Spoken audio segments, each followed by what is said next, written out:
We want it to be in a very small room so that it's cozy and intimate and warm, because that's what EAVE is about making links. So when I prepared this, I thought, maybe I can ask them a question and they will answer, like, get up and say the name and what they do and what they've done and if they have a family.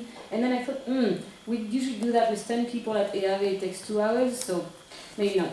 So I have a few simple questions just to get a feel of who you are, because I know, well, first, you all speak English now. The guy is deaf. I'm sorry for him. I'm really sorry for him, but we are speaking... Can I ask something? Sure. Is it one of the theme today to produce independently from English language also? Well, the thing is, both Jean and I are involved in international projects. I'm not very interested in French cinema. I mean, I love some French huge directors, which I'm not probably going to work with myself. And I more see myself as a potential person who can go to a smaller industry country where there's less producers and help people make the films they want to do or need to do. So that's also why we are speaking in a general perspective about international films, co-produced with friends, or that we just help somehow. Sometimes I end up giving advice to people and they go out and they make their film and it's great, you know. Is that answering your question? It's very much also about finding inspiration abroad. And this is the reason why, although we think that US, and it is actually the strongest country for cinema, this is also why we bring in US, an American producer who is doing very small independent films, because basically just when crossing our border we find people who work in a different way, and this is inspiration for us. This is about the inventivity, I would say. Yeah. Is that answering?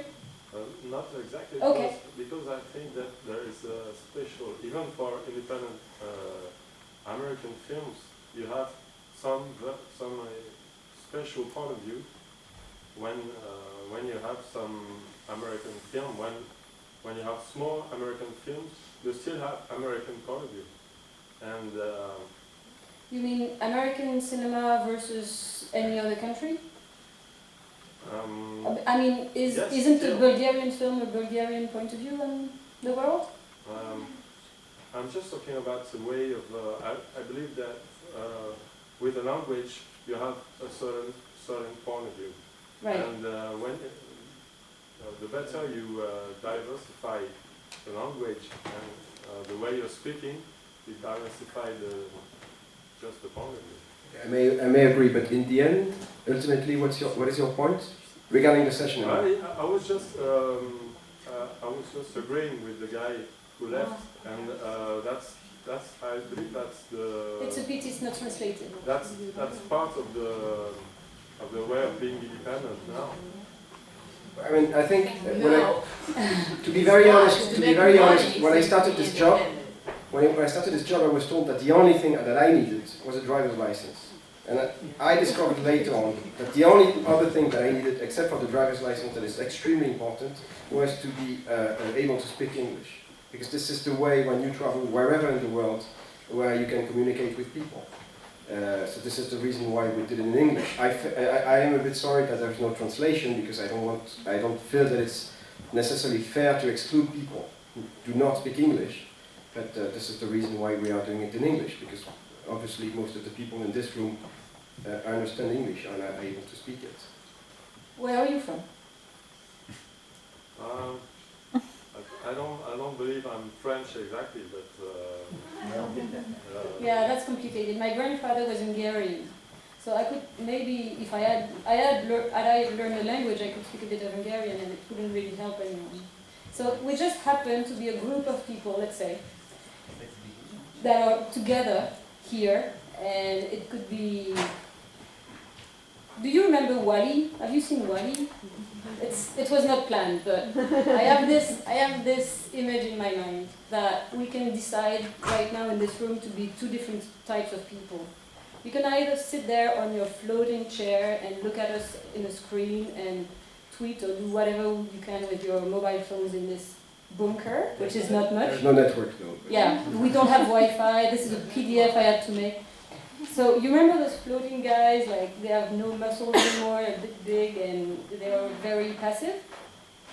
Or you can be that little crazy, open-minded robot.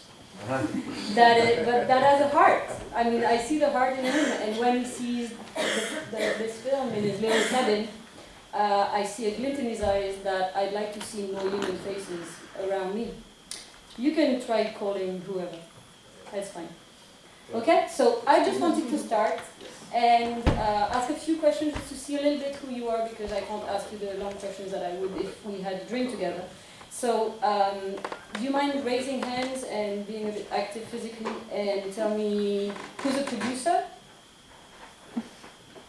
Ah, that's a lot. And great. And who is over 35 and has a Facebook account? Okay. Do you read tweets? The tweet messages? 1, 2, 3, 4. Ah, okay. Do you still read books? Yes! That's not bad. Good turnout. Who is not a film professional? But interested. Okay. Right. And do you go to a cinema screening room more than 2 times a month? Wow, that's a nicer audience than I thought. Cool. Very good. We don't pay. It's still good. Okay, do you want to tell them who you are, is it? Yeah, well, Okay.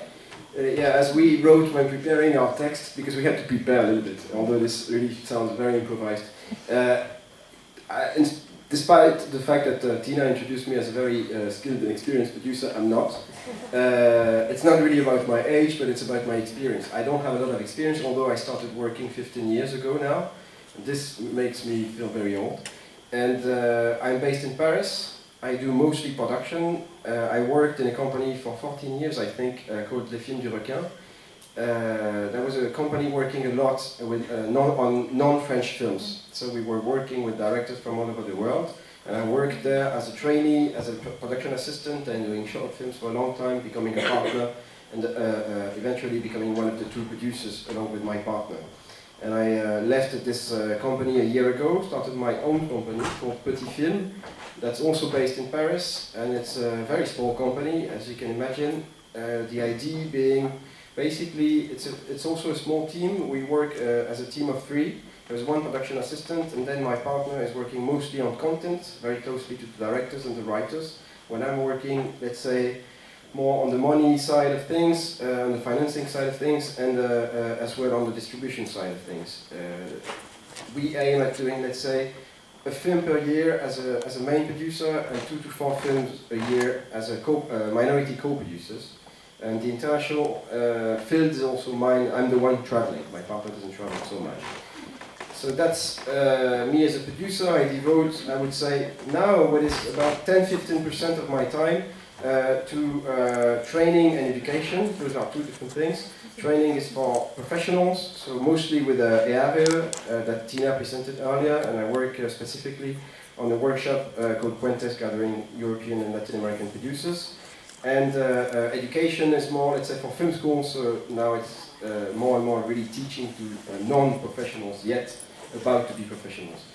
And last but not least, now we are looking at something new, which is maybe getting started with an equity fund, investment fund later this year, in order to participate in films in a different way, meaning that not only producing and carrying, let's say, working with the director hand in hand, but more being on the money side of things.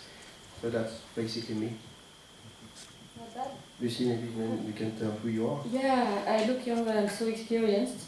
I trust people around me, I don't know. So I started working as soon as I could during my studies, first in film festivals in France and in Toronto. And that gave me a sense of what the industry was. It's a very good way to start, I think, and see the different, all the different jobs you can have when you have no idea how a film is made, like I was.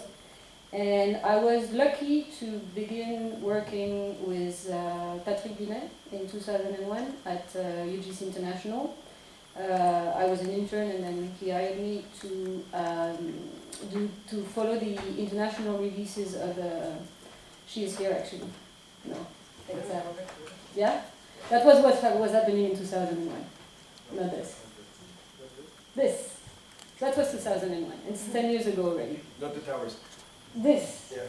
Well, this was happening while I was in the office, but it was, Amélie was there, and it was, for those who remember, an incredibly huge international success.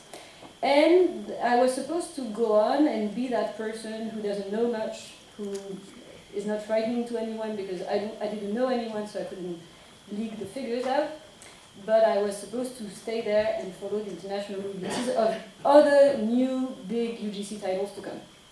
And the next one that was supposed to come in the pipeline is a film called Vidocq. I don't know who remembers Vidocq. So it's just a little thing to tell you that before Vidocq was released, they thought they could make as much with Vidocq as they thought they could make with Amélie before. And why? I mean, it just, these guys know what, I mean, they knew what they were doing. They still know what they're doing, right? So who on earth? Actually, they created a lot of awareness within the industry because it was shot on HD, and everyone was very keen on watching this first big film being shot on HD. But that was the main reason why people remember it, I think. Yeah, there was plenty of new things that didn't work in the film. And so they fired me, basically. And so I went back to Toronto. Worked there in the industry office, which is a bit like a market, but in Toronto it's looser. And then Wild Bunch hired me, so I was 23.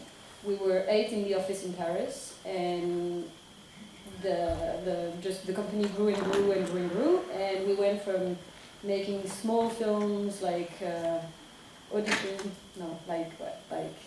Eureka, to, they just announced they're financing Asterix now. So the company has changed, I have changed. I decided to leave the company 2 years ago to follow my own path, and right now I have 3 jobs. So I work with Festival Scope, and I'm going to tell you that later, and Festival Scope is partnering with Paris Project, so if you have Paris Project membership, you should already know about this, and you can tell me about it yourself. I'm a producer in development, thanks to EAVE classes, or training, how do you call it, training, in Fuentes. And I manage real estate, which has nothing to do with anything, but gives me lots of freedom and lots of good experience, because managing renovation is like managing a film crew, it's like exactly the same. So I created a production company in 2005, while I was with Wild Bunch. And we shot a film that we probably wouldn't shoot now, which was on 35mm, set in the 13th century, in all the French languages, because we thought languages did matter to our project. And I personally invested 43,000 euro of my own money in the making of that film, that we later reimbursed with working other jobs. So that's not typically French producing. Not mind me saying. Thank you. So this film existed and was out, and that's it. Basically, that's me. It's called Le mort n'entend pas sonner les cloches, and in English, with an English title, which was called The Dead Hear Not the Bells. So I went too fast. Just to say that Jordan is going to introduce himself a bit later. Yeah. I'm talking, I think. Yeah. Oh, Yeah. I think it's better. Okay. Yes.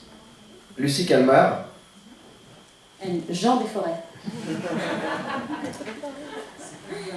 And we are going to try and follow this little PowerPoint that I did. I hate PowerPoint, so it's lo-fi, and it's voluntarily lo-fi. We were told that this was a very lo-fi environment because we asked for wireless connection, and there was no wireless connection. Don't worry. Don't say that to Thibaut. I was already cross with the volume. Well, it's fine. We coped with it. I think. Yeah. So in the first part, we are going to explain you how things changed in the past 10 years, as quick as we can, because we would like to focus more on how we think we can address that.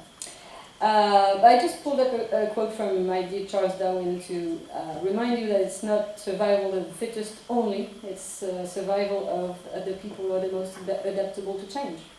And I think that's a very nice thought to have, collectively, as Jean is going to start. The idea is that it is a little bit about evolution and how we try to change with the change at the same time. So, because Lucie started in 2001, and it was exactly 10 years ago, we decided basically to have a look at 2001, not only Amélie and 9/11, but also how it was back in 2001 to work as a producer. Well, back then I was working as a short film producer, but I was working within a company that was doing feature films. And I'm going to describe a little bit, briefly, but still I think it's important for you to remember it, because we tend to forget how it was, the surroundings, not only the French industry, but the general industry. First of all, I got started in France, which is a very cinephile country, as we all know. It is still a country where people go and watch films even when they are not blockbusters or plot-driven. And they can go and watch a Taiwanese first feature film when it's playing in a very small screening room without a Dolby surround sound, because they are cinephiles. I think that this still exists, but back then it was so strong that there was a real business around it. Nowadays, to be working on this kind of film, I think is a political commitment. Back then, and I think that this is one of the reasons why Wild Punch was doing this kind of films, it was also very good business. I wouldn't say that they would have followed Audition or REQUISE if it wasn't also a good business. So the thing is that not only it was good business, but therefore money was at hand for us producers. Meaning that because we have structured our industry in such a way that broadcasters have to invest in films, that there is a tax that is collected not only on the admissions, but also on the TV and on the video and VOD. We have a CNC, which is our Center for Cinema, that is not only quite wealthy, but also has a full autonomy, meaning that it's not funded directly by the Ministry of Culture, but it has its full autonomy. Just as an example, to express how strong this institution is, this past year, the budget of the CNC was bigger than the year before, and it was so much bigger that the state took 20 million out of it just as pocket money. Right? It was not a budget cut, because you cannot have a budget cut in the CNC, because again it comes directly from the tax. Anyways, this is just to describe very briefly the system. When you were a producer in 2001, it was before what I would more or less describe as the Canal Plus crisis, meaning that Canal Plus, who is a private broadcaster, you have to subscribe to be able to watch it most of the time, meaning that they air for 2 hours a day, and anyone can access it. But the rest of the time, and especially to watch films, you have to pay TV. Canal Plus would basically jump on board of, I don't know, 80 or 85% of the films, and quite easily. And it was usually the first door that we would go knocking on, and they would jump on board with substantial amounts of money. I don't know what the average budget was back then. I don't know whether it has changed or not, and average budget is a difficult thing to describe in France, because maybe not as much as in the US, but there is a huge hiatus between the small budgets and the big budgets. I mean, we do film for 70 millions, and we do film for 280,000 euros. So it's very hard to really draw an average. But anyway, there was always a market for our films. There was a TV for our films, and sometimes several TVs. There was always a possibility to release them in the theaters, and it was quite easy to find a sales agent, which Lucie will explain why a bit later. And therefore, because it was, I wouldn't say so easy, but quite easy to find the money, the way we would think about budget was basically, we had a script, we had a director, and from the reading of the script and the discussion with the director, we would say, okay, this film is 3.5 million. Okay, let's go and finance this film for 3.5 million. Usually we would find a bit less, but let's say 2.8 or 3 million. That was the only parameter, but the ambition of the film was the only parameter to finance the film, which nowadays sounds, at least to me, a little bit crazy, because now the potential of the film, it's going to be a huge parameter. If we go and knock on the door of Canal Plus and we say, listen, we need you to come on board with at least 600,000, because this is a 3 million budget, right? So you need to participate with a substantial amount of money. They are clearly going to have a look at the film and say, listen, this is not prime time. This is going to be aired not even on the premium Canal Plus. This is going to be aired at 1 in the morning. So there is no way we participate with such a big amount of money, and we will probably jump on board, and this means that we are lucky, with 150 at the maximum. So this is a big change. Therefore, we didn't have to assess what the market was. So the producer was basically working with an artist, trying to raise the money. Sometimes we wouldn't succeed, but in the end, and you would give it to and then we would basically give it to a sales agent and a distributor, because the last thing that we wanted to hear about was promoting and distribution strategies. This was not our job, and on top of everything, when you were involved on art house films, this was really something even a bit dirty. What do you want, promoting? Marketing? No, but this is for Hollywood blockbuster. We are doing art. We do not promote art. And therefore we would, yes, give it to people like Lucie. And we would be very happy to take them, because we needed films. Even if, you know, we saw the growth of the sales company at the same time. I remember that Amélie was one of the first French films to be pre-sold that much. It means going out with the script and getting sales from the script. There was not that many at the time, and sales companies have had a wonderful patch of years there. And they developed, and some began selling films as packages. Some say they did not, some say they did, some say they didn't but did, and all that. The thing was that when I arrived at Wild Bunch, for instance, which is that's what I'm speaking for myself and for Wild Bunch, which is a specific example of a sales company. I also know Philippe Aubert very well, and I know his way of working. I know. Of course, we get a lot of colleagues, and that's what I wanted to say as well for those few of you who don't work in the industry yet and want to do so. A first job in a sales company is a very, very good observation point, because you see a lot of projects in a very short amount of time. So when I started, I was handling festival submissions for Wild Bunch. So I had the Wild Bunch catalog, and I would meet the festival programmers at the festivals and try and choose which was the best festival for the film, because those films were smack for them, and the festival's strategy and the Wild Bunch strategy was in line. So once we had a film selected somewhere, usually, very often, most of the films were in the biggest festivals. San Sebastian was very big then, and Venice. Just for those who don't know, I mean, to illustrate this, I mean, Wild Bunch went up to 15 films in Cannes, I think, or 16 maybe, was maximum. Yeah. So, which is a lot. Yeah, 16 films. That was insane. I was handling The Prince by then. It was very hard. But interesting. Yeah. No, I was making sure the subtitles were fine and all that. So if you had that, if you had a festival selection, well, lots of good films. Even it's hard to. I don't want to be too general, and give examples is not always easy. But there were films that, let's say, today would have a hard time getting in festivals. We don't know why. And at that time, it seemed easier.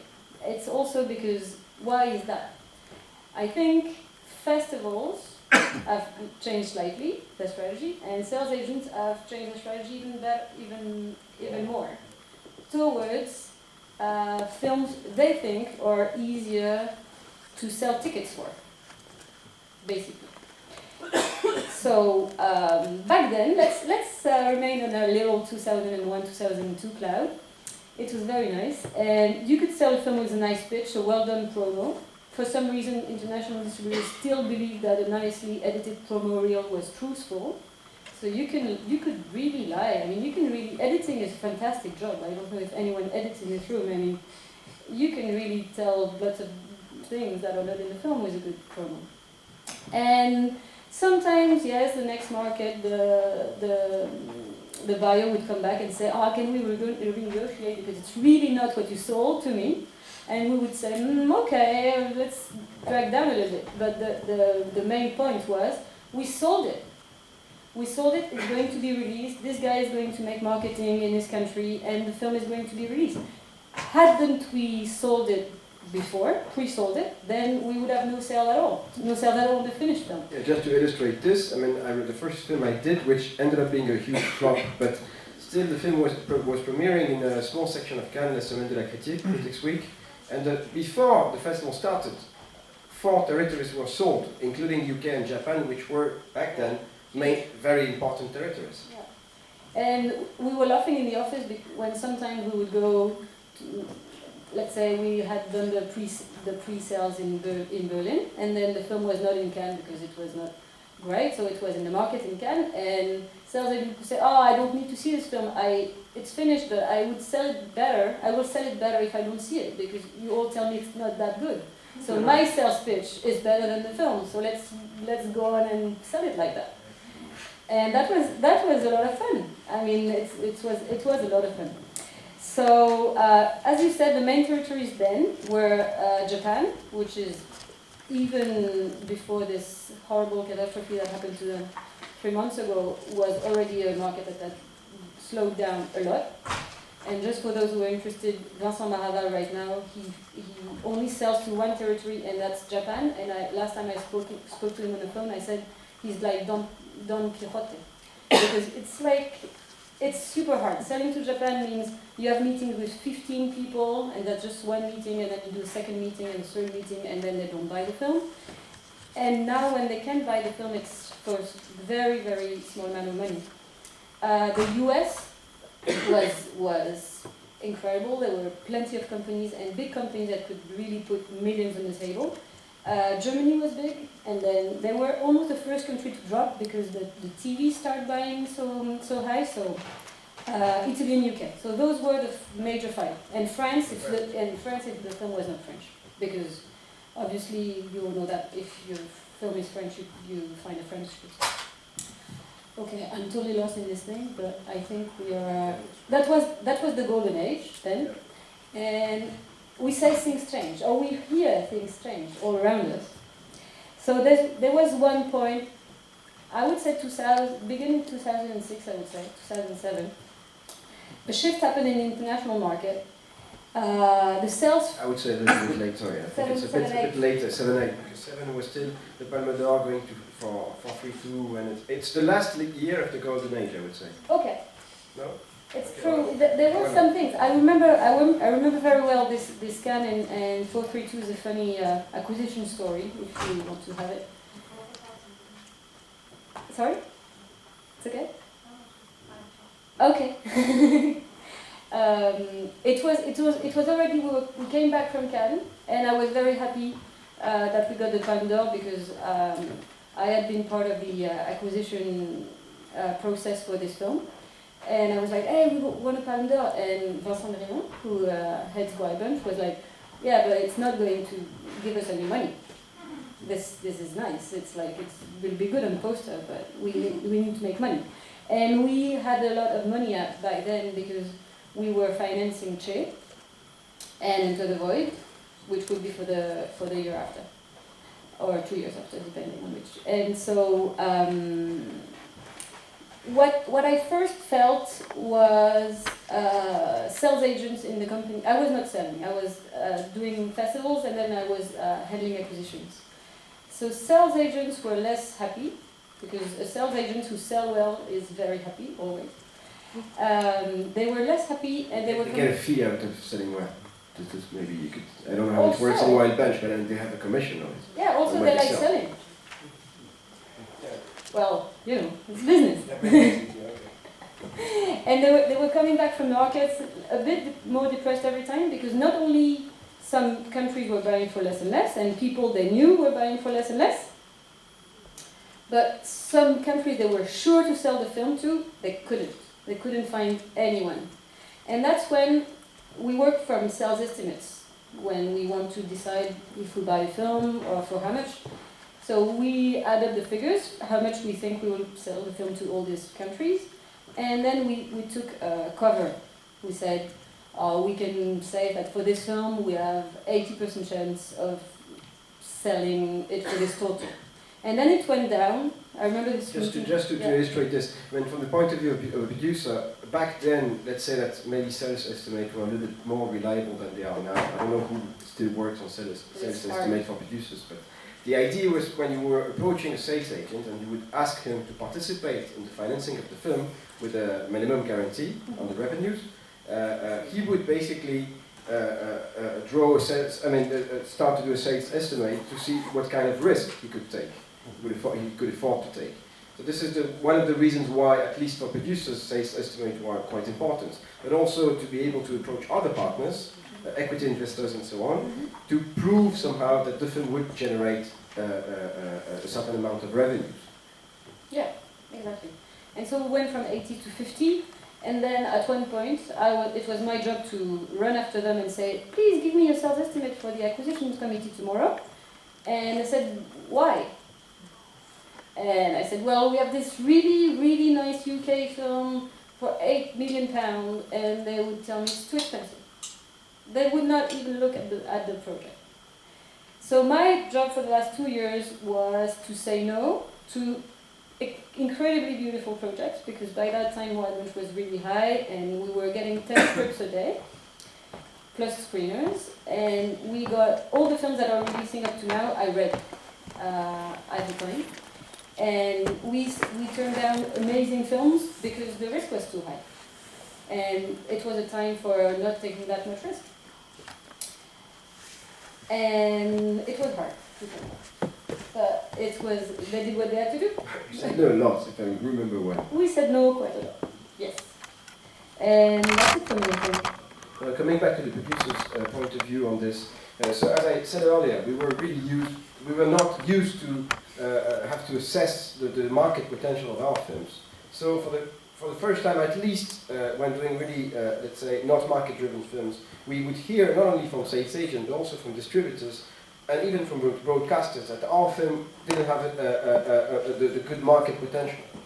And that was really, for me, it was a turning point, because back then I was not able to understand why suddenly the market would step in the room when it was never there. And we would only work out of the fact that our films were good, they liked it, and therefore would pay for it.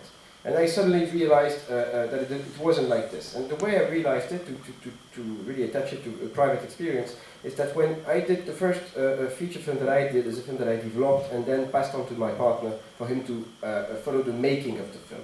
Basically, when we had attached most of the financiers, he supervised the making of the film, my former partner in the former company. This film was entirely financed for a budget of 2.8 million euros by the market. There was no public money in it. Financed by the market means that it was only people pre-buying the film or coming on board with MGs. Just to illustrate it, Arte, which you probably all know, Arte is a French-German broadcaster.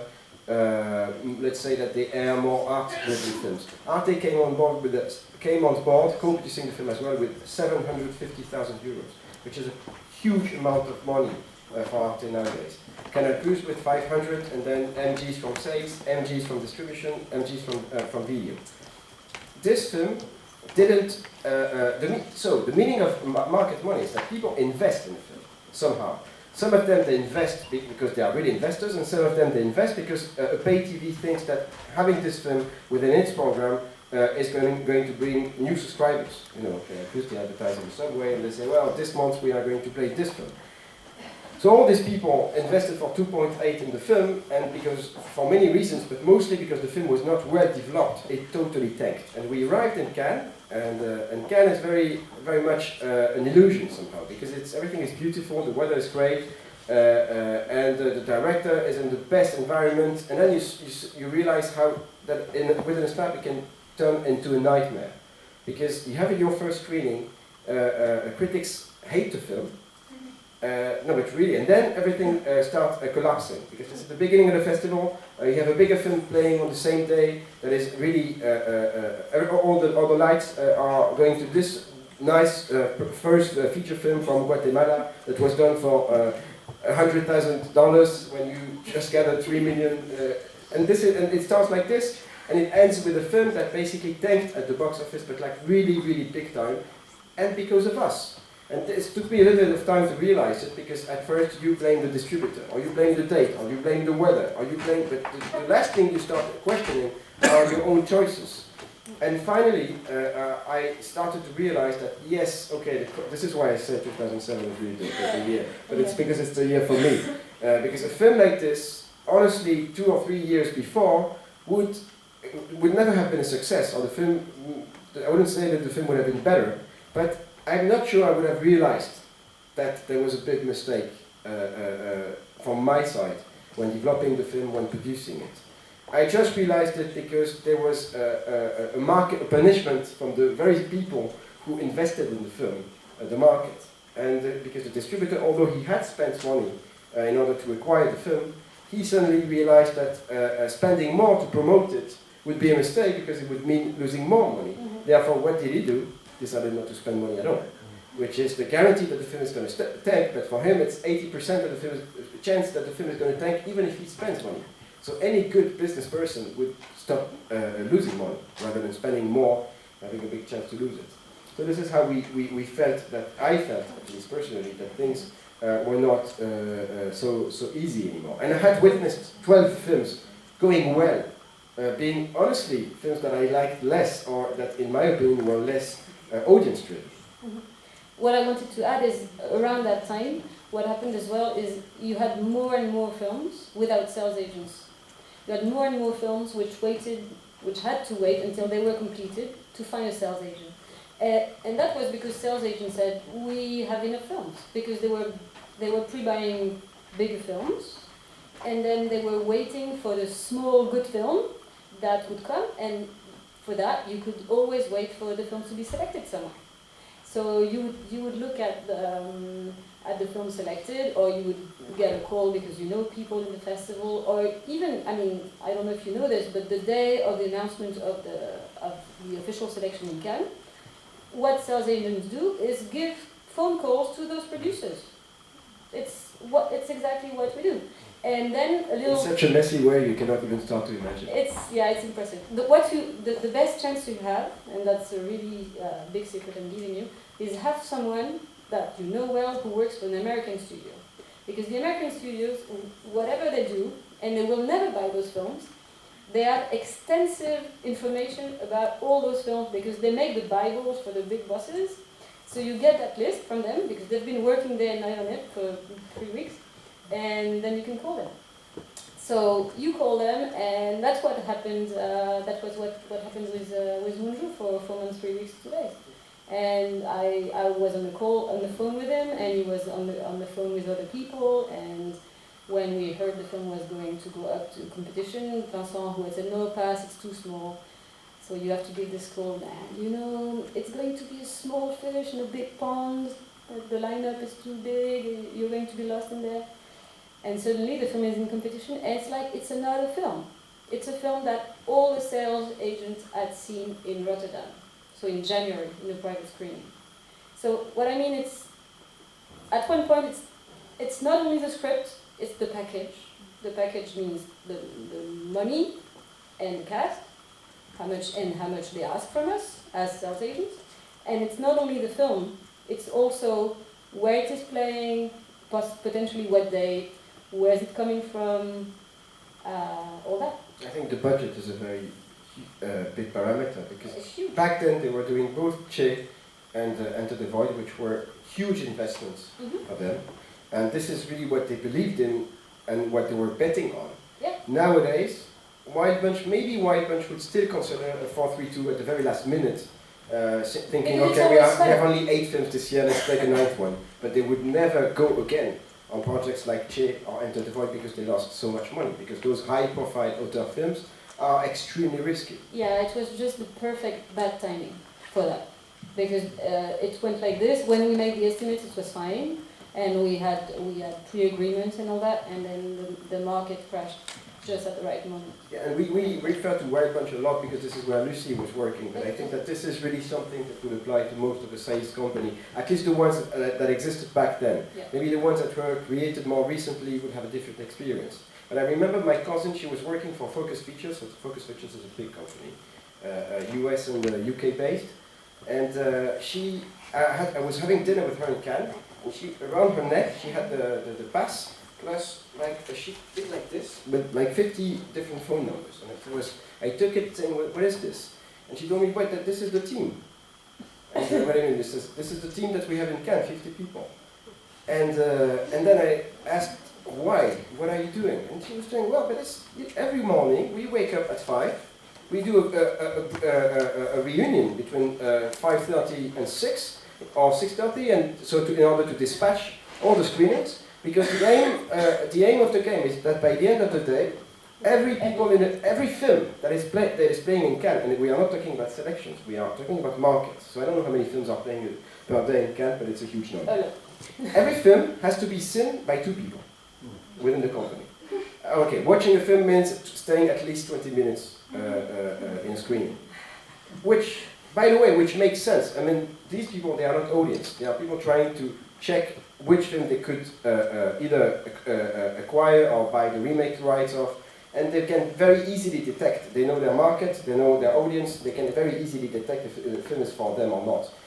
Well, the funny thing is that by the end of the day, they would be dispatched in parties in order to do a little bit of PR. So they would go to parties until, I think, 2 in the morning, or something like this, or 1 in the morning, come back at the apartment or wherever they were staying, have another reunion in order to discuss the films that they had watched during the day, and then go to bed and sleep 4 hours. Okay? This they would do from 2 days before, prior to the market, until the end of the market. So almost 2 weeks. But I don't know how many people you have from Focus Features now in Cannes, but I strongly doubt that it's 50 people. It's maybe 8 or 10 at the most, and I'm not sure that they are working like this. So my ultimate question to her was, and by the end of the festival, usually how many films do you take? And she said, well, from 0 to 1. So this is how it was back then. Just to say that it's not only White Bunch, but it was at every floor somehow of this big building of the industry. It was like this. Yeah. Are you done? No, you're not done. No. Could you just tell us what was the reason for the change? Yes. We know that there's a change. For the change. And you felt the change. Okay. What is the reason for the change? I think that it's a very long conversation. The only thing that I think, and I think that Lucie shares this opinion, is that I think for a year or two we were only referring to change as the crisis, i.e. the financial crisis. I think that nowadays we understand that the financial crisis may be accelerated a little bit the process. But the change, in my opinion, the change didn't start in 2007. The change was always there. This industry has been constantly changing, and it has been through huge changes already. And it's a very young, as Lucie was. He's going to say. Is going to say. As Lucie is going to say. It's very young, right? Ever since we were supposed to prepare this thing, you can see we're not very, very organized people, and we sit down together and we speak for hours, and it's a lot of fun, and then we go home and we say, okay, what are we going to speak about again? So what I said is, I just wanted to make a point, because we speak here, we are speaking about cinema as, let's say, two-headed creature that has a head is heart, one head is art, and one head is business, something like that. I think that's what we have in our minds. I have a head as audience as well. That's good. Okay. Well, the audience is the eye in the business head, or I don't know. But what I mean is,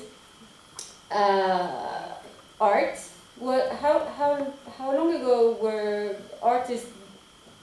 What was my sentence again? How young cinema is, I don't know exactly what you yeah, cinema is 110 years old. It means I'm 33 years old. I've been working in this business for 10 years. I've lived 1/11 of the whole cinema history. I think that's crazy. Anyone in this room who is older than me that has been working for 30 years in the industry, that's almost 1/3 of the cinema industry. I mean, industry, same.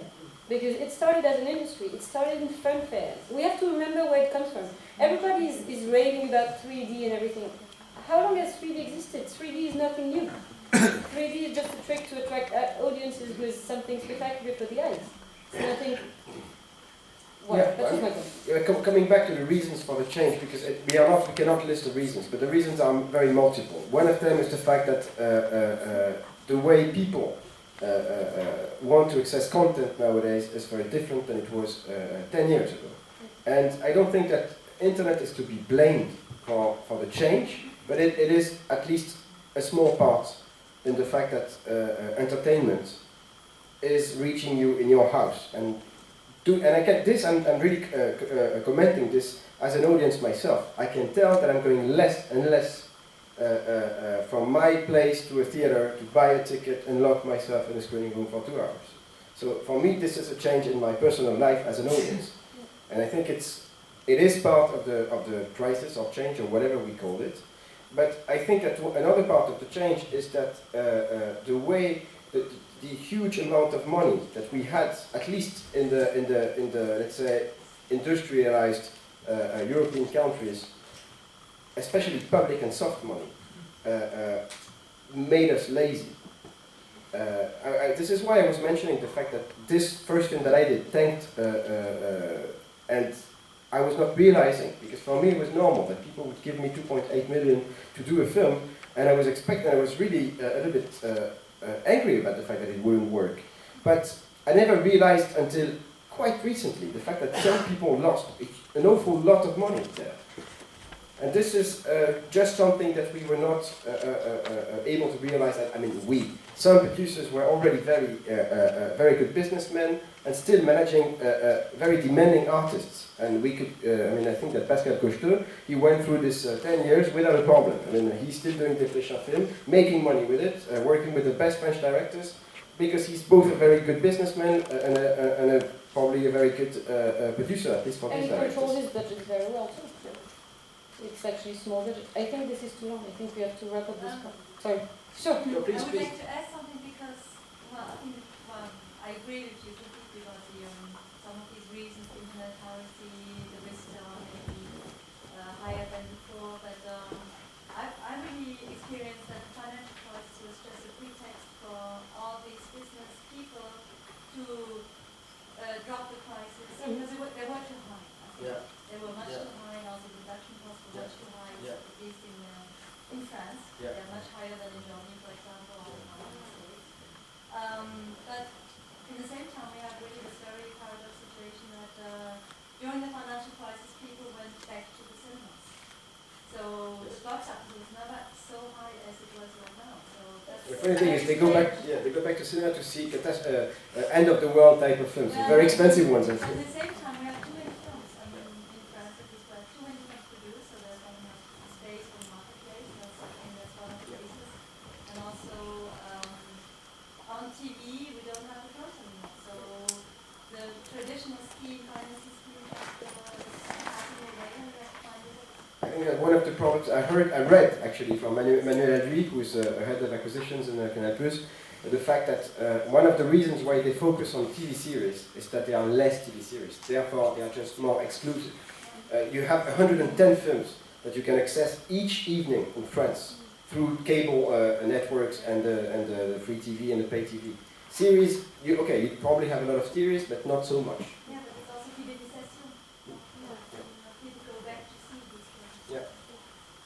Yes, I'm not sure I do agree about internet because I like things, I'm not It's not bad. It's the same as big risk. yeah, but I think the films who have problem with internet are big films like Harry Potter, films like this who can be Is there a distributor in the room? I am. Your distributor? And I can tell you that internet can be a real great chance for us. I know, Of course, because no one will talk about financing and But do you speak about having the film streaming peer-to-peer as piracy, or do you mean people talking about the film on the internet promotion? Or? I mean, sometimes we may feel this is a chance to have your film piracy. Yeah? Yeah, pirated, yeah. Because it won't be on theater, so if someone can see it. Sure. Nobody's going to make any I agree with you. I mean, I think that we were not. I am not at least pointing out piracy, or, and I agree with the fact that you can promote your films online. And not only you can promote them online, but very soon I hope we will be able to watch them online. And I'm not talking on the laptop screen, but really on a big screen. So I think it's a huge opportunity. What I think is that the people who are accessing content in general, and leisure, entertainment, changed in the way that to commit themselves to being locked in a room for 2 hours is really something, much more than it used to be. There is a very different attention span with the youngsters. I mean, look at the audience, the age of the audience in the cinemas. But the people who will watch movie on the internet are the same who will buy DVDs and go to the cinema. Yeah. Cinema, I honestly have doubts, but it's, I mean, we could debate for this for hours. But what I know is that 10 years ago, we were told that people, cinema goers, were young. Okay. Nowadays, it's very clear from the numbers that they are old. Oh, I mean, but it's 30%. 30% of the audience in France is more than 60 years old. This is really a new trend.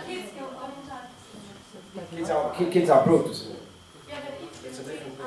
take the numbers, You mean teenagers? the movie who made the most audience will be like Bienvenue chez Lucie. So yeah, maybe it will change the numbers, but I'm not sure. No, but I don't think it's a danger. I think that there is a change of mentality in the way we access films, and I agree with the fact that there is too much content, because it's not only too many films, it's a huge choice. I mean, I have 2 hours now, what am I going to do with those 2 hours? You have a huge choice. Yeah, but I mean... And we are speaking about French right now, but there's less and less screens everywhere. It's, I mean, the people who are here from abroad, I mean, they see this beautiful cinema and the film that are screening there. It's paradise. I'm working with a Chilean filmmaker at the moment. I didn't say that, by the way. I'm developing a project with him, and thanks to EAVE and whatever, we thankfully found a lot of money for the development, and we are going to work together. There is no way for him to get his hands on any of the films he wants to see.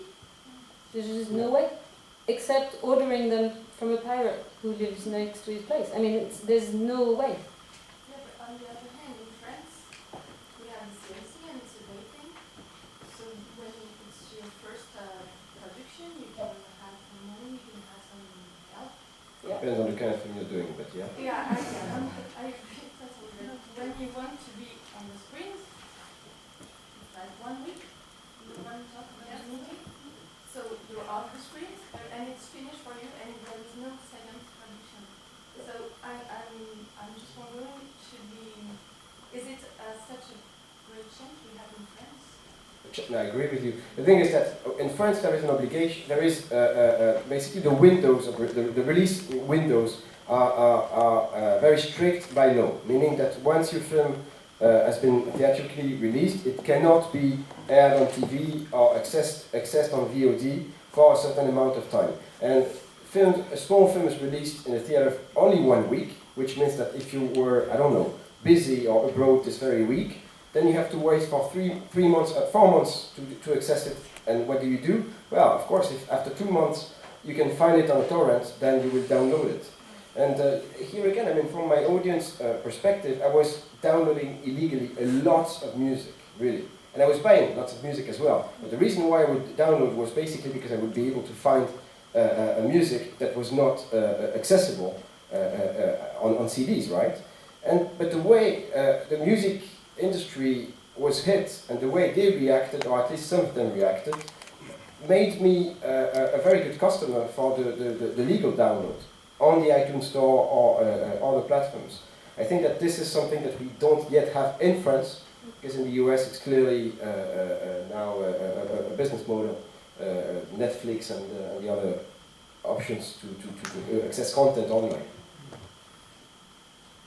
I think it's just part of the change. I'm not sure it's a threat, I just think it's part of the change. Mm-hmm. I think we should sum up this change part. Yes. Quickly. Sure. So, okay, that's the saddest moment of this thing. Yes. But we've said a lot of things, so it should be fine. So you normally begin, Jean. Remember? So yeah, I mean, we witness budget cuts all over Europe, so we are in a position where public money is going to dry, states don't want to support film anymore, and the market, we mentioned it earlier, has collapsed. So there is no money. So that's the first parameter. The other parameter is that even if we manage to finance a film, there is no place where we can show it. So, I mean, best case scenario, we find a distributor, and he does find a theater, but it's going to end after 1 week, the film is off the screen. So we spent 2.5 years financing a film, we finally do it, and we cannot release it. Mm-hmm.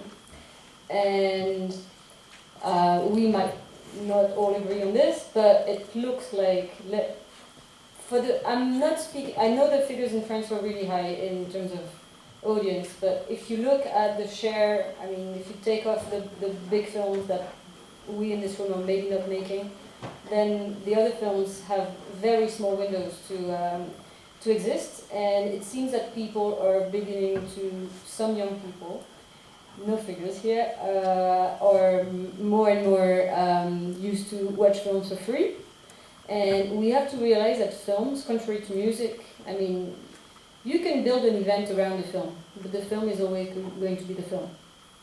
When you have a music concert, it's a different experience. So, I follow a lot of people, what Capricci is doing, and I think it's great, and making an event of a screening brings more people in the room, and it's true, and in the regions in France, if you bring the filmmaker, it makes a difference, and the director is on tour sometimes for 6 months, going every weekend somewhere to show his film, and I think it's important.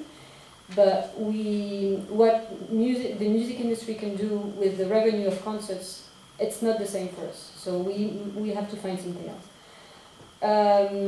We have our prophets, even Pascal Koster here in Télérama says that auteur cinéma will be...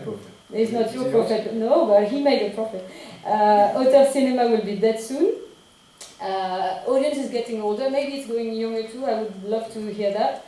My personal experience is a lot of film festival programmers who love the cinema. They love it. They watch 1,000 films a year.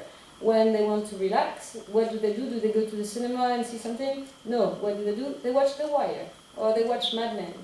And series, we have had so many great, well-done series from the States. I mean, Christine Vachon just made a series. You know that, based on Mildred Pierce, which is an amazing, amazing, amazing book.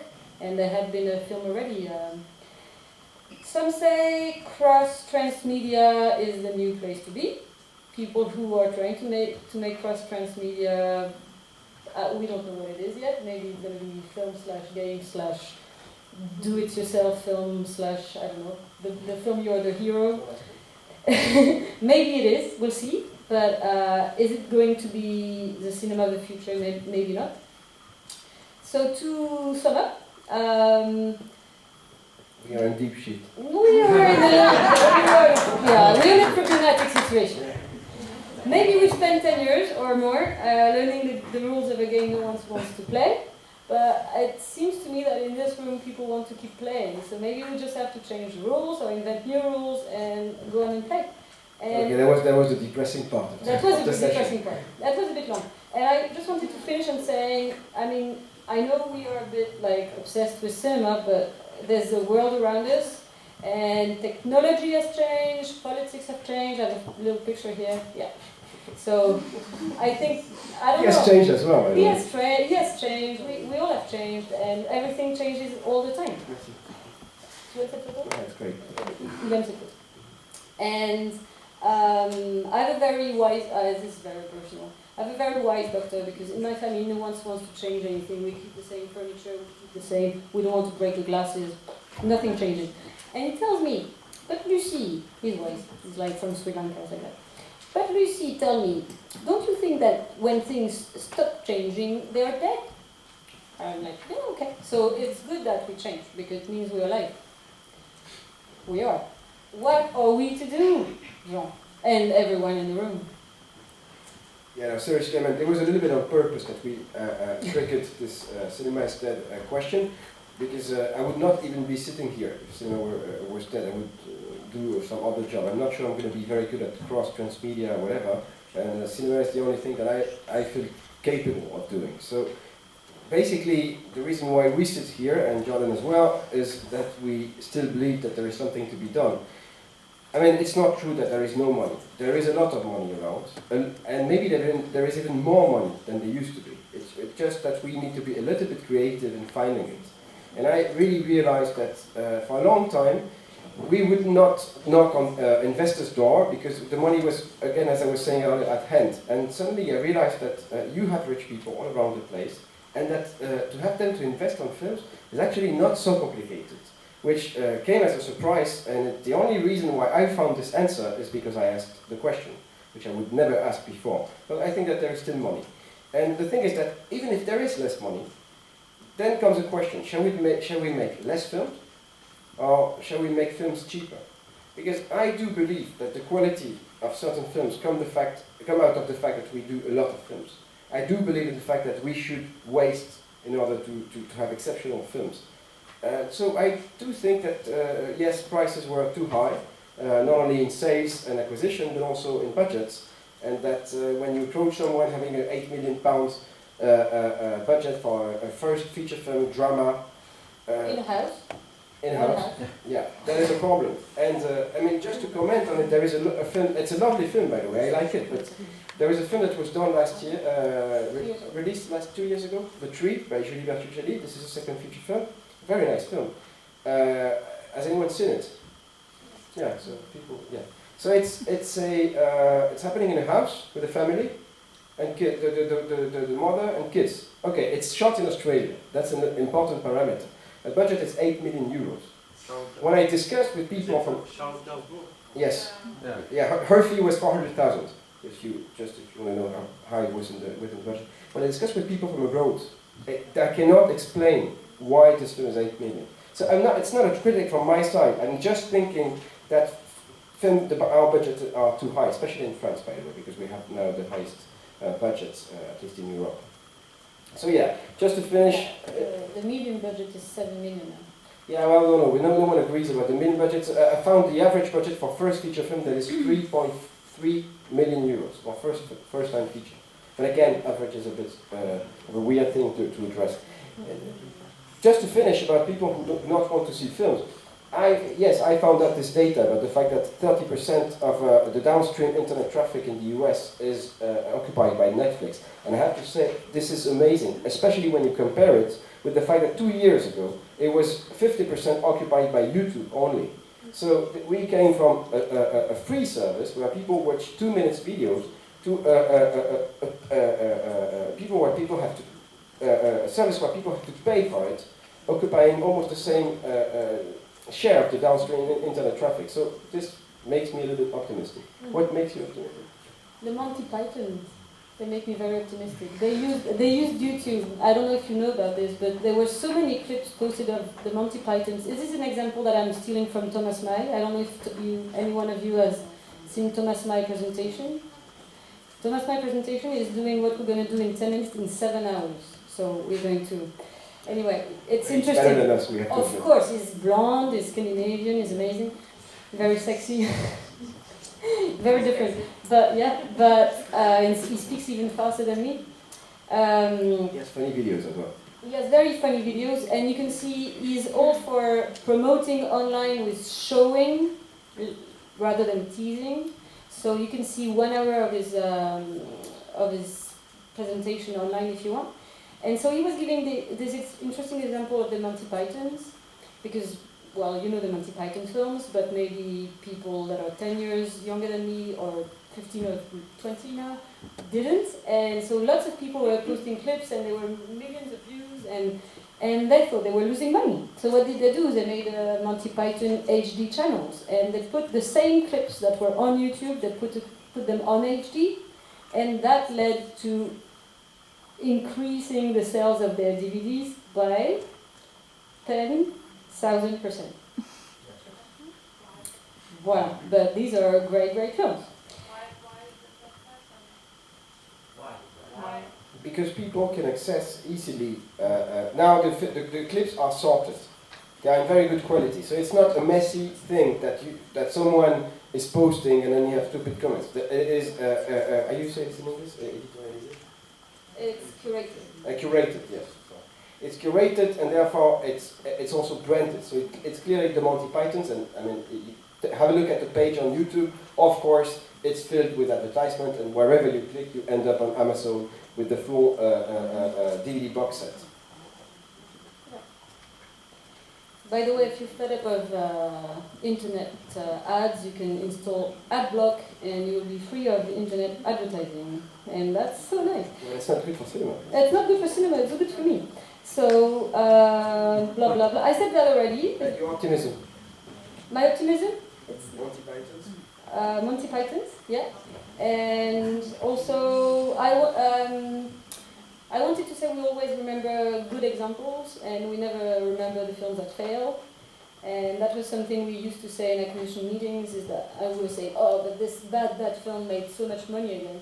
And Brahim, who is the head of the money head of the company, was like, yes, but it doesn't mean that because we're acquiring this bad film, we're going to make much money.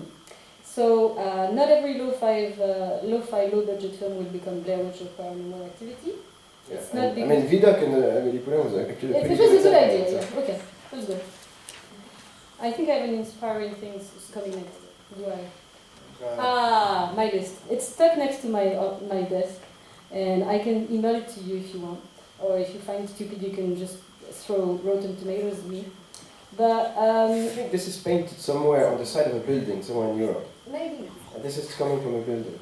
It's kind of cool. It helps me as a one-person company. So yeah, the idea is to be, I don't know. I don't respect one. Well, I never I don't respect one. three. Oh, you try. You learn. You're learning. You're learning. Eight I respect. 8 is very important. 8 is very important. I'm very bad at 8. Okay, so that's us now trying to be. So as I said, I work several jobs. I work several jobs for several reasons. It makes my life extremely complicated on a daily basis because some priorities are very much clashing, but I'm getting a lot out of it. And having just stepped recently from the border of the business to the production, I remember very well all these producers coming to me as acquisition and basically all telling me the same thing all the time.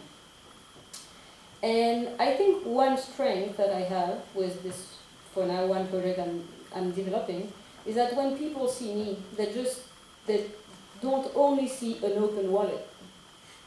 They don't only see someone who is begging for their money every time they see them. So having that other hat, or yet another hat, or the hat of just like, we're going to say hi and we're going to tell you a joke hat, means they're not afraid of me. And when they are at ease and very confident I'm not going to ask for anything, they offer me to come to them with my project that I've not then really told them about, because they heard about it from someone else I know. So that's the kind of what the network can do for you if you're playing the network not just on one level, but also on a sales level or on a distribution level, or in what we're doing with Festival Scope, which is festival and industry level. So that's why I do it. I do it for the new connections, for the new people when I'm traveling, for the new inspirations, and for trying new things. And I do it in a kind of organic way, and I wanted to give an example relating to Peter, because Peter is not here and is our normally EAVE colleague. Peter Rommel is a German producer who always says to young producer, you're the driver, you're driving this, you're in the driver's seat. And it's funny how something that inspires you can come back to you in many different ways. I like when things connect. And I was researching the Sundance Film Festival for something I do for Festival Scope. So I read an interview by John Cooper, who I don't know if you know, was in a snowflake costume in the award ceremony in Sundance, which was this big, and they're amazing, with socks like here, and I couldn't put the photo here, but you would have loved. And John Cooper, in his interview, when he stepped over from Jeff Gilmore and became the head of Sundance, he said he didn't want to change too many things because the team was great, and he read 2 books. And I'm giving this example as there's a point to it, which is the way we trust information that comes from peers. And that's exactly how we can use Facebook and the social media for our thing. So I trust John Cooper because one, I know him. Then he gives me 2 books in this interview, one of which I've read, which is Blink by Malcolm Gladwell, which is amazing. Malcolm Gladwell works for the New Yorker a lot, and the New Yorker is online, it's great. And then he quotes a book that's called Good to Great by Jim Collins, which was written in 2001, before the crisis. And Jim Collins is basically analyzing the top companies that have managed to remain in business and be very good for the investors. It's not a company, it's about cinema. But I read an interview by this guy, and what does this guy say? He says, put the right people in your bus, not in your car, in your bus, before you decide where to drive. Now you're driving a bus. Now I'm driving a bus, thanks to John Cooper via Jim Collins. What I mean is, inspiration comes from anywhere, and you should not block away from it. And I was going to say something else. Yes, in my point of view, we are in a world where films can exist on several levels as well. It means it's not only you have your film in Cannes and then you follow the one route that we described before when Jean was handing me the film and I was handing it to you. It's now you can decide, and that's your responsibility as a producer, and I think Jean wants to tell more about this because you have something to say about this, is not every film will get into Cannes or into Sundance, and maybe it's a good thing for this particular film. Maybe it would crash in Cannes, maybe it's not made for Sundance, and maybe you can go someplace local or work with your audience online and make something meaningful for that film. And you have to not only think about the film, but think about the life of the film. Where's the Ted Hope quote? Maybe it's time for the Ted Hope quote. That's it. Do you know Ted Hope? Yes. The ones who don't know Ted Hope, I'm going to tell you the same as my Greek teacher when I told him I hadn't read the Odyssey. He told me, you're so lucky, you're going to be able to read it for the first time. Although Ted Hope is not a book. Ted Hope is a person, very much alive. But he says good things. Very many good things. Ted Hope is an American producer who is very present online nowadays because he's tweeting, he's doing a blog on IndieWire, and he is full of resources because he's producing films at the same time. And I have to admit that it's not only posting smart sentences, but it's really things that not only they make sense, but also we can use it, although we are not US-based producers.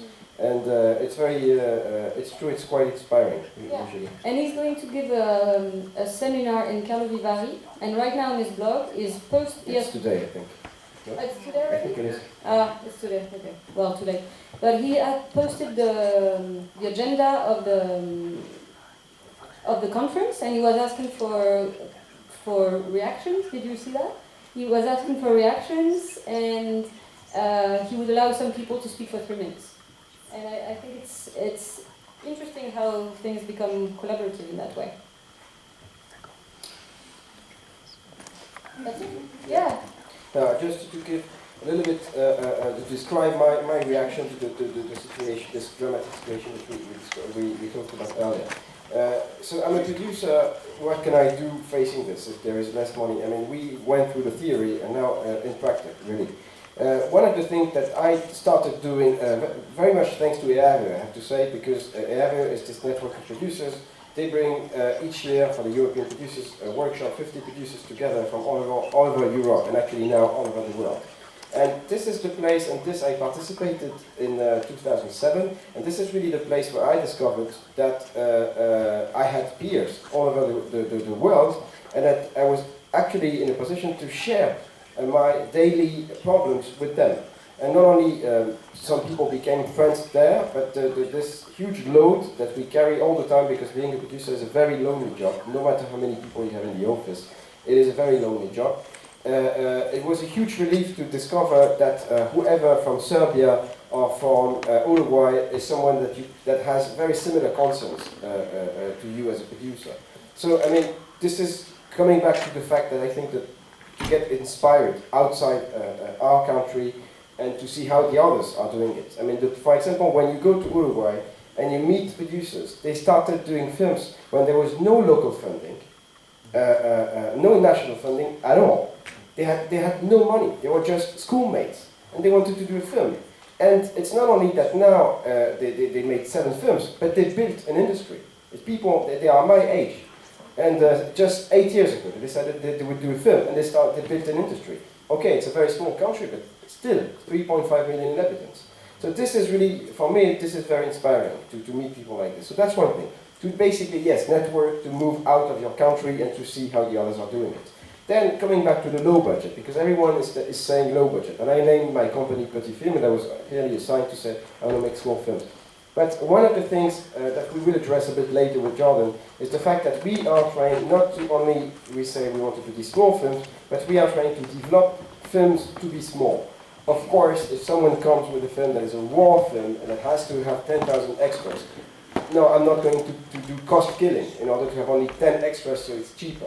So of course, from the content, we need a potential for the films to be small. One of the reasons why I'm doing small films is that I don't want to go out and raise 3 million euros again. I just don't want to do it. Even if I have a film who has the market potential, I just don't want to do it. It's too many partners, too much pressure from the market, and it's too much time also to get there, at least for me. I mean, many people say that it's easier and quicker to do a 10 million film than a 1 million film.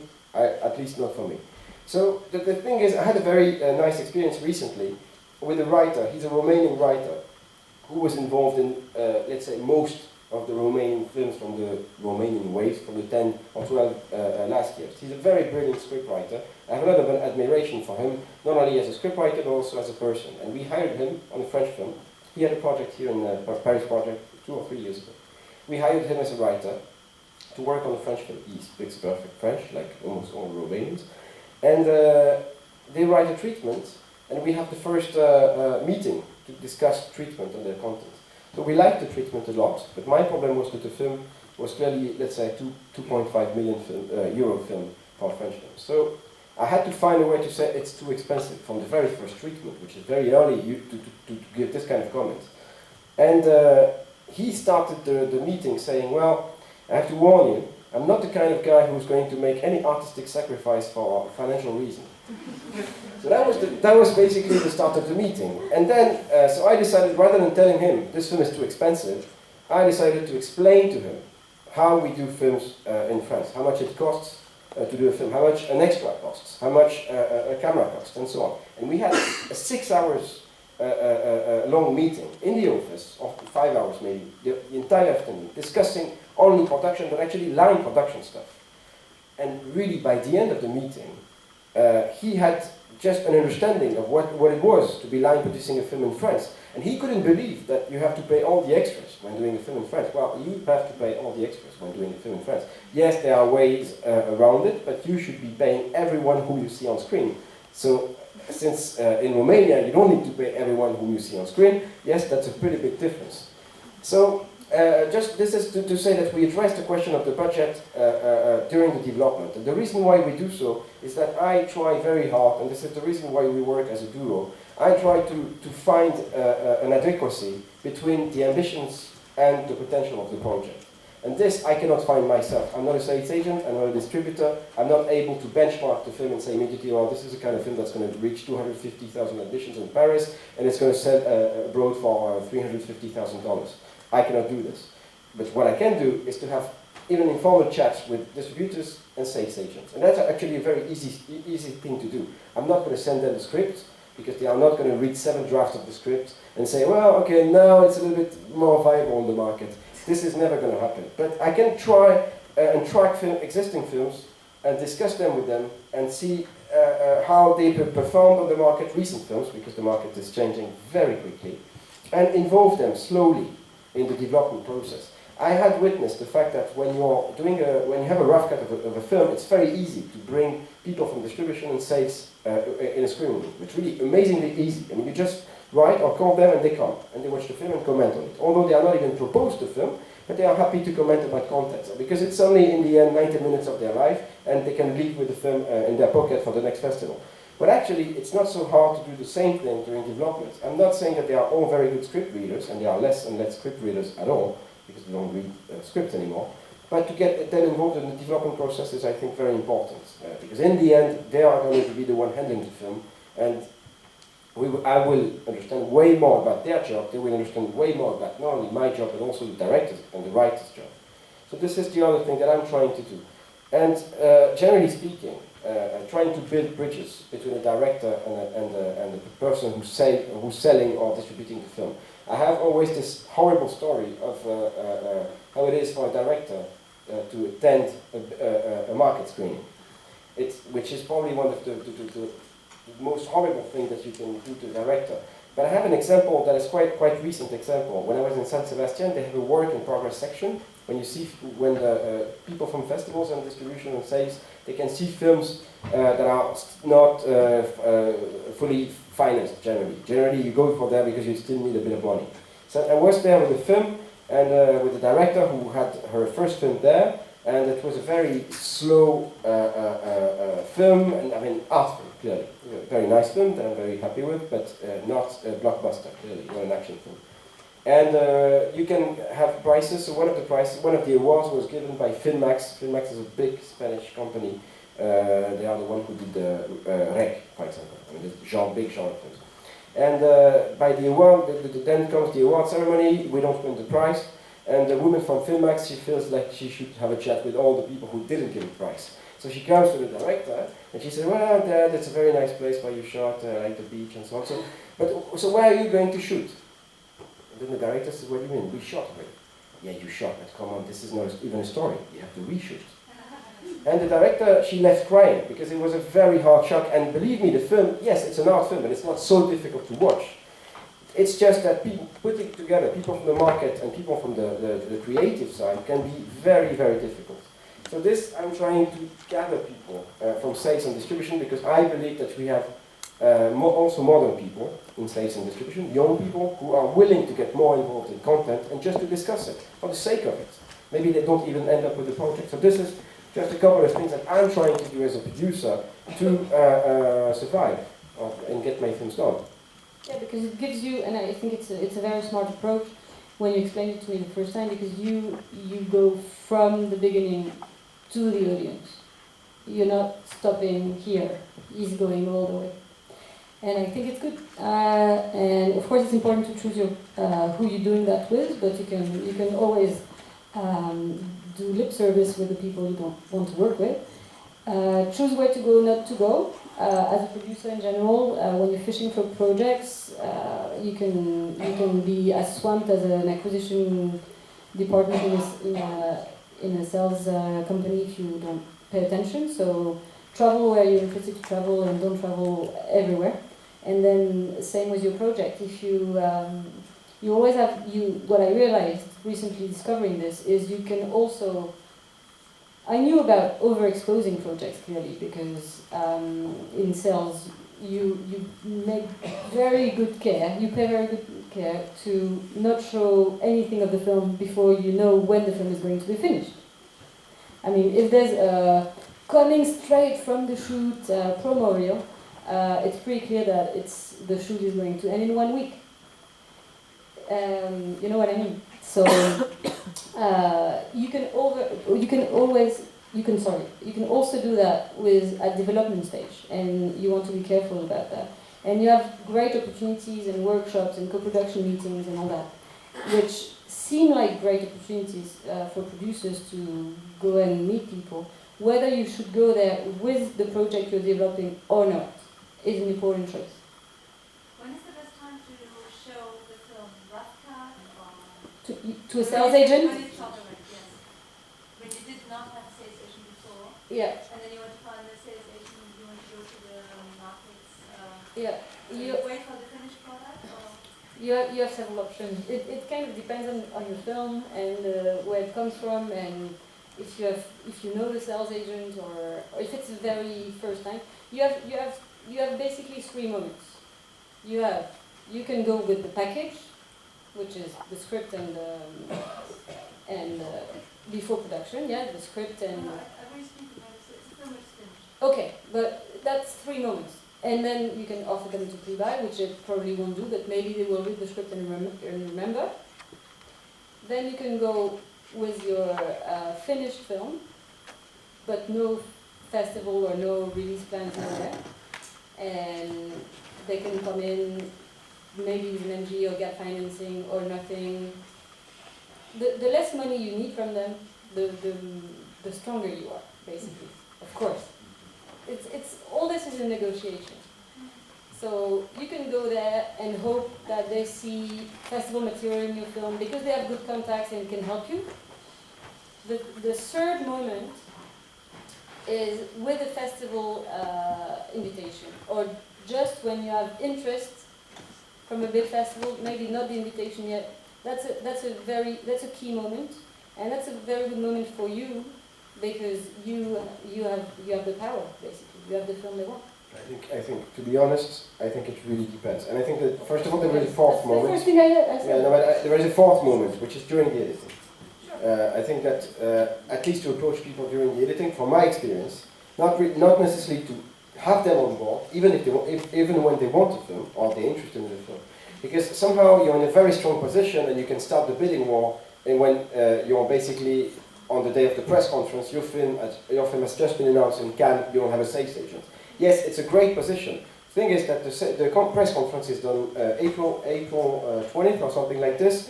Cannes is in 10 days. I hope that you have a film that doesn't need a huge promotion plan, because to set this up in 10 days is not easy. So I think it's very hard to have a give straight answer to this. Yeah, that's why I'm saying once you've sent it to festivals, or it depends on the film so much, and on the sales agents as well. A lot, they like rough cuts. Sometimes they think I've had all types of experiences. Sometimes you're very happy with the rough cut, and then someone sends you the final version. It's layered with sugary music, and it's just a different film. And sometimes the final version is even better. Sometimes my notes were taken into account and the film was good or bad or everything. So I think it also depends on what you expect from a sales agent. I mean, this example I gave a lot because I found myself in a situation where I was finishing a film, the very same one that was in San Sebastian, a work in progress, finishing a film, and we knew, along with the director, where we wanted to premiere. And actually we knew from even before the start of the production. And we wanted to go to Rotterdam. And but there is really, it's very simultaneous, the selection for Rotterdam and the selection for Berlin. And that's one of the reasons why, once the film was almost finished and we were really approached by sales agents, it's not that we turned them down, because that would have been a mistake, but we kind of put them on hold. Because we wanted to be in a position to make this choice ourselves, and we knew that 90% of the sales agents would go for Berlin because there was a market and so on, but we just didn't want to go to Berlin. That was just our opinion on it. So we decided to make the choice and see then who would still be interested in the film when it was in Rotterdam without the market behind it. And we went for the one of the two who was, 3 of them were tracking the film. We lost one when we decided for Rotterdam. Actually, we lost 1.5, I would say. So, yeah, we went for the one that was still interested. So I wanted to quickly give you a few examples of the new generation of sales agents who basically cost you less money. Because you have to realize that when a sales agent comes in with a minimum guarantee, they also make expenses, and expenses can go very high. That's also why it can be a bad idea to go in a big festival and have to spend all that money bringing everyone in and throwing a party when you're actually out of your pocket already. So Real Suspect, Matteo, I don't know if you know him, he launched his company I think a year ago, and he's on his own, so he does everything, so there's no office fees, nothing, the fees are really minimum. He does a good job. Pascal Ramondache, he handles just festivals, so you can have a real sales, you can have someone selling the territories as well and her doing the festivals. You have to coordinate that, but sometimes she can do it. And Artscope is a division of Memento, handled by Marion. And she does a great job finding festival bookings and also cinematheques and museum screenings. And all that is actually good money when you're speaking about a small budget. And the last option is yourself. I mean, it can be that you've been speaking about your film to all the places you've been traveling to, and that in the end, the best person to sell your film is yourself. You have a lot of other examples, because I see Marin who's sitting there, and I know that he has a different way of approaching the producers. But what I mean by this is that it's also people who would not spend a crazy amount of money on a film that they will not even sell enough to recoup their own investment. So it's just, you basically look at an old-fashioned deal from a sales agent, and you just approach new guys, maybe newcomers who do not have a huge track record yet, and see if they have a different approach to the industry and the business. Everything is negotiable. Ouais, il faut qu'on y aille. Very quickly. Play with the new toys. Vodcaster is cool. Fleur du Mal is a very cool film about the internet, and I wanted to say that. And there's a talk on the internet in 2 days. So enjoy that. Podcaster is a really cool site. I mean, for those of you who don't know it, and especially the movie quiz is great. Well, that was another thing to make you laugh. Dress for the job you want, not for the one you have. So I don't know. What are you dressed for? The job I want. Okay. And it's also the job I have, by the way. Get inspired very quickly. Anything works. You see that clearly with me. Understand there will be barriers. So there's one cloud. Accept them. There's rain everywhere. C'est fini. And you just need one small umbrella over you and your own project. You don't need a globe over the whole city. You wanted to advertise this as a vision? No. It's a cool book for €3, but no, I don't want to advertise. Quick advertising for media, not only because it's the partner, but just because I think that media, one of the reasons why media was created is really the fact that there was a common will within the European Union to exist. I wouldn't say to struggle against the huge Hollywood bad guys, but let's say just to continue to exist. And I have to say that if you look at the budget of media for the past 20 years, because this is now the 21st anniversary, very soon 21st anniversary, you realize that they didn't have so much money compared to what we have in the CNC, for example. And I think that they did a pretty good job, because many of the non-French people who are in the room are here thanks to them, because they are probably supportive of not only this panel here, but also Paris Project and the festival itself. So when you go, they now have a proper website. It took them 20 years, but the website is good, where you can find lots of information, not only about training, but also what type of support you can get.